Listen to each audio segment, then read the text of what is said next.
Viewers, education and knowledge চ্যানেলের পক্ষ থেকে সকলকে শারদীয়ার শুভেচ্ছা। আজ আপনাদের জন্য পে কমিশনের একটি তথ্য নিয়ে আলোচনা করব। আপনাদের কাছে অনুরোধ, যারা এখনও চ্যানেলটি সাবস্ক্রাইব করেননি, ভিডিওটিতে দেওয়া পদ্ধতি অনুসরণ করে সাবস্ক্রাইব করুন ও বেল আইকন প্রেস করুন।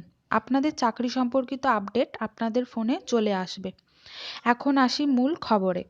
আপনারা সকলেই জানেন, ত্রিপুরা সরকার ইতিমধ্যে নতুন পে কমিশন চালু করেছে এবং আপনাদেরও চালু হবার উপক্রম। 26শে নভেম্বর পে কমিশনের মেয়াদ শেষ হচ্ছে। তথ্য সূত্রানুযায়ী খসড়া ইতিমধ্যেই প্রস্তুত হয়েছে। আপনারা দেখে নিন আনন্দবাজার পত্রিকায় দেওয়া খবরটি।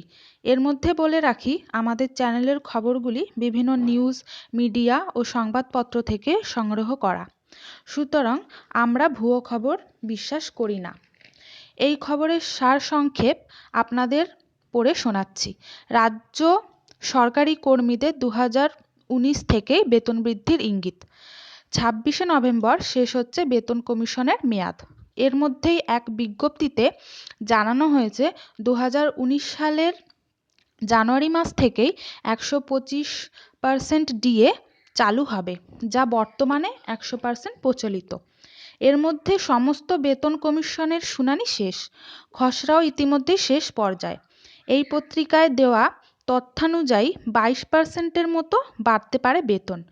অর্থাৎ আপনার বেতন এখন 100 টাকা হলে নতুন বেতন হবে 122 টাকার কাছাকাছি। এই খবরটিও কেবলমাত্র সংবাদপত্রের ধারণার ওপর ভিত্তি করেই বলা হচ্ছে। গুণাঙ্ক জানা না গেলে সঠিক হিসেব বলা সম্ভব নয়। এবার বলে রাখি, তাহলে আপনারা আশা করতেই পারেন নতুন বছরে কিংবা নতুন অর্থ বছরে পেয়ে যেতে পারেন কাঙ্ক্ষিত সুখবরটি। কথা প্রসঙ্গে উল্লেখ্য যে পঞ্চম পে কমিশন 2006 সালে বসেছিল এবং 2009 সালে চালু হয়। সেই পরিসংখ্যানের হিসেবও 2019 সালকে ইঙ্গিত করেছে। সুতরাং একদিকে 125% ডিএ ও নতুন পে কমিশন, এই জোড়া সুখবর নতুন বছরেই হয়তো উপহার হয়ে আসবে। এখন সময় বলে দেবে কি হতে চলেছে। পরবর্তী ভিডিওর জন্য চ্যানেলটি সাবস্ক্রাইব করতে ভুলবেন না। সকলের উৎসবের দিনগুলি ভালো কাটুক। ধন্যবাদ সকলকে।